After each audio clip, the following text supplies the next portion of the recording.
Hello friends, कैसे हैं आप सब। आई होप कि आप सब बहुत अच्छे होंगे और अच्छे से स्टडी आप लोग अभी कर रहे होंगे। तो दोस्तों, आज के इस वीडियो में हम लोग प्रश्नावली 7.1 का जो है 4 नंबर क्वेश्चन को सॉल्व करने जा रहे हैं। और यह भी क्वेश्चन काफी ज्यादा इंपॉर्टेंट है, इसलिए आप लोग जो है ना इस क्वेश्चन को अच्छे से समझ लीजिएगा। ठीक है, तो चलिए स्टार्ट करते हैं। स्टार्ट करने से पहले मैं आप लोग बता दूं, अगर आप लोग चैनल पे नए हैं तो चैनल को सब्सक्राइब कर लीजिएगा और वीडियो को एक लाइक जरूर कर दीजिएगा।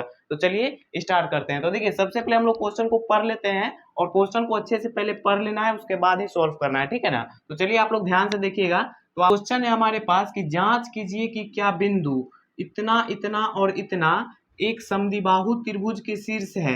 यानी कि ये जो हम लोग के पास बिंदु दिया हुआ है, ये बोल रहा है कि समद्विबाहु त्रिभुज के शीर्ष है। तो सबसे पहले आप लोग समझिए कि समद्विबाहु त्रिभुज किसे कहते हैं। तो देखिए, समद्विबाहु त्रिभुज, सबसे पहले देखिए एक त्रिभुज का फोटो बना लेते हैं और उसी में आप लोगों को समझना है कि समद्विबाहु त्रिभुज का मतलब क्या होता है।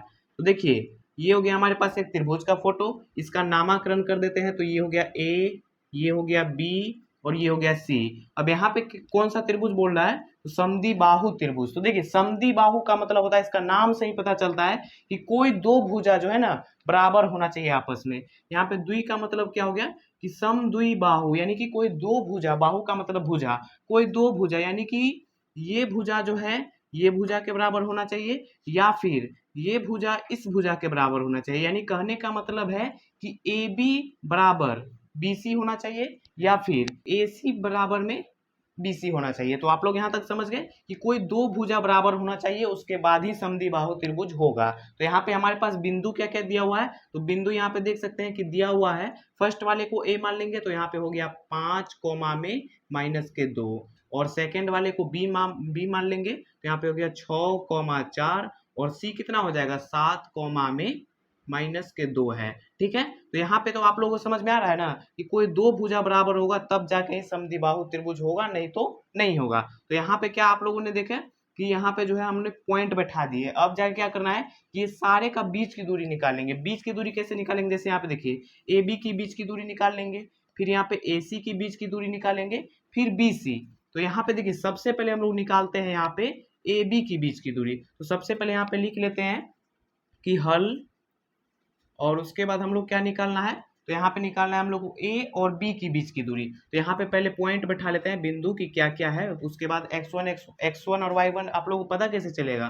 तो यहाँ पर डायरेक्ट भी आप लोग कर सकते हैं, लेकिन यहाँ पे मान बैठा के करते हैं। देखिए, ए का मान है यहाँ पे 5 कोमा में -2, और बी का मान कितना है, तो 6,4 है। और यहाँ पे देखिए, ये हो गया हमारे पास x1 और ये हो गया y1, ये हो गया x2 और ये हो गया y2। आप लोग यहाँ तक समझ गए। अब हम लोग को ए बी की बीच की दूरी निकालना है। तो देखिए, यहाँ पे लिखेंगे ए बी की बीच की दूरी, बीच की दूरी, और उसका फॉर्मूला तो आप लोग को याद है ना, फॉर्मूला नहीं ना भूले आप लोग। देखिए, फॉर्मूला होता है कि रूट अंदर x2 माइनस x1 का whole square plus y2 minus y1 का होल स्क्वायर। और यहाँ पे देखिए आप लोग कि फॉर्मूला बैठा दिए। यहाँ पे आप लोग जो है ना x1 माइनस x2 भी कर सकते हैं, y1 माइनस y2 भी कर सकते हैं। दोनों में से कोई एक फॉर्मूला का यूज कर सकते हैं। यहाँ पे देखिए, रूट अंदर में हम मान बैठाते हैं। देखिए, x2 कितना है, तो x2 यहाँ पे देखिए 6 है, तो 6 माइनस में यहाँ पे x1 कितना है, तो 5 है, तो 5 हो गया, और इसका होल स्क्वायर प्लस y2 हमारे पास 4 है, तो 4 माइनस y1 हमारे पास है कितना है। देखिए, यहाँ पे देखिए आप लोग कि देखिए, यहाँ पे y1 हमारे पास माइनस में 2 पहले से है, और यहाँ पे एक माइनस है, तो माइनस माइनस क्या हो जाएगा, तो प्लस हो जाएगा। तो यहाँ पे डायरेक्ट आइए प्लस कर देते हैं कितना, 2, और इसका भी होल स्क्वायर। अब आइए इसको सॉल्व करेंगे। तो यहाँ पे देखिए, 6 में से 5 गया तो बचा 1, इसका होल मतलब इसका स्क्वायर प्लस 4 2 हो गया 6, तो 6 का स्क्वायर।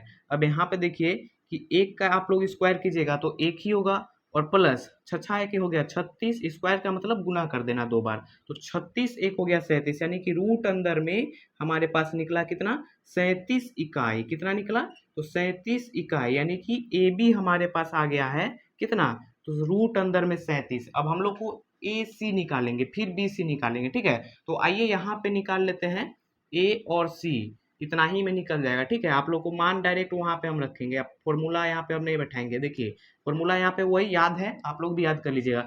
ए सी निकाल रहे हैं, तो देखिए 7 में से 5 को घटाएंगे, 7 माइनस 5 का होल स्क्वायर प्लस यहाँ पे देखिए फिर -2 है, तो -2, और यहाँ पे देखिए फिर यहाँ पे माइनस लगेगा फॉर्मूला के अनुसार, और यहाँ पर भी माइनस है तो माइनस माइनस हो गया +2, इसका भी होल स्क्वायर। यहाँ पे फॉर्मूला का माइनस है ना, और एक माइनस पहले से है तो माइनस माइनस प्लस हो गया, ये तो आप लोग समझ ही गए होंगे। अब यहाँ पे देखिए 7 में से 2 गया मतलब 5 गया तो बचा 2, और इसका स्क्वायर प्लस यहाँ पे हो गया। देखिए यहाँ पे आप लोग अभी यहाँ ध्यान से देखिए, यहाँ पे देखिए -2 है और प्लस का 2, तो ये आपस में कट जाएंगे तो बचेगा 0, तो 0 का आप लोग स्क्वायर कीजिएगा तो 0 ही ना निकलेगा, तो यहाँ पे डायरेक्ट 0 कर देते हैं। तो यहाँ पे देखिए रूट अंदर में 2 दूनी के हो गया 4, और 4 मतलब 0 में ना मतलब ना जुटेगा और ना घटेगा, तो 4 का रूट निकलेगा 2, तो यहाँ पे 2 रहने देंगे। यानी AC बराबर हमारे पास कितना आ गया है, 2 इकाई। कितना आ गया, 2 इकाई। अब हम लोग BC निकाल लेते हैं यहाँ पे, ठीक है। तो BC निकाल लेंगे, BC बराबर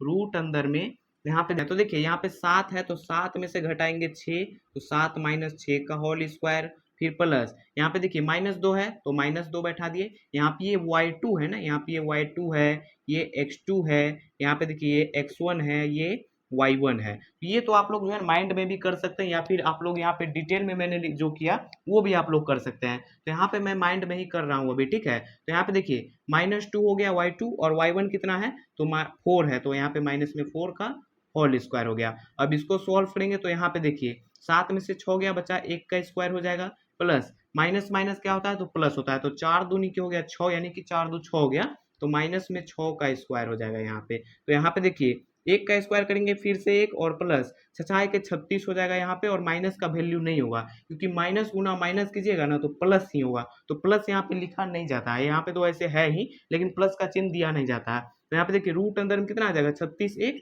37 इकाई, 37 इकाई। तो BC हमारे पास कितना आ गया, तो 37 आ गया है रूट अंदर में। अब मैंने आप लोगों को बोला था कि समद्विबाहु का मतलब क्या होता है कि दो भुजा, यानी कि कोई दो भुजा बराबर होना चाहिए। तो यहाँ पे आप लोग देख सकते हैं कि यहाँ पे जो है ना AB आया है कितना, तो रूट अंदर में 37, और BC आया है रूट अंदर में 37, और AC कितना आया है तो 2 इकाई आया है। तो यहाँ पे दो भुजा बराबर है ना, यहाँ पे देख सकते हैं BC और AB बराबर है, तो AB और BC जब बराबर रहेगा तो हम लोग लिखेंगे यहाँ पे, आप लोग यहाँ पे लास्ट में लिख लीजिएगा, ठीक है। नीचे यहाँ पे क्या लिखेंगे कि यहाँ पे लिखेंगे AB, और बराबर में फिर क्या लिखेंगे तो BC, यहाँ पे BC और कितना आया है दोनों में, मतलब दोनों का कितना आया है तो रूट अंदर में 37 है, तो यहाँ पे लिख देंगे रूट अंदर में 37, और यहाँ पे लिख देंगे, यहाँ पे चूकी दे दीजिएगा, और फिर लिखेंगे इसलिए यह समद्विबाहु त्रिभुज है, और यही हो गया इसका आंसर। तो उम्मीद करता हूं कि यह क्वेश्चन आप लोगों को अच्छे से समझ में आ गया होगा, और इतना करने के बाद ये लास्ट में आप लोग लिखेगा कॉपी में, ठीक है। तो चलिए मिलते हैं नेक्स्ट वीडियो में, तब तक के लिए अगर आप लोगों को वीडियो अच्छी लगी हो तो वीडियो को एक लाइक जरूर कर दीजिएगा। चलिए मिलते हैं नेक्स्ट वीडियो में, तब तक के लिए बाय बाय दोस्तों।